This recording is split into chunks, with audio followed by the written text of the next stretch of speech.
పరిధిలో బంటుమిల్లి సెంటర్లో 4వ తారీఖు ఈ నెల మే నెల 4వ తారీఖున ఆర్టీసీ బస్సు డ్రైవర్ గారిని మరియు కండక్టర్ గారిని లేడీ కండక్టర్ గారిని వారిపై దాడి చేయటం అయింది. దీనికి ప్రధాన కారణం ఏంటి అంటే అంతకుముందు ఒక 4 రోజుల క్రితం అతను బస్సు ఆపితే కొంచెం ముందుకు వెళ్ళి ఆపాడు అనే ఉద్దేశంతో సోమిశెట్టి వెంకటనారాయణ,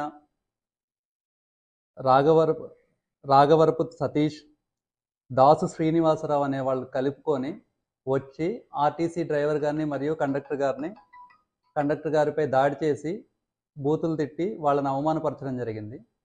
దీనిని పబ్లిక్ సర్వెంట్ మీద అసాల్ట్ని తీవ్రంగా పరిగణిస్తూ ఎస్పీ గారి ఆదేశాల మేరకు బంటుమిల్లి ఎస్ఐ గారు విచారణ జరిపి ఈరోజు ఆ 3 ముద్దాయిలు ఎవరైతే ఉన్నారో వాళ్ళని రిమాండ్ పంపించి సబ్ జైల్లో హాజరుపరచడమైనది.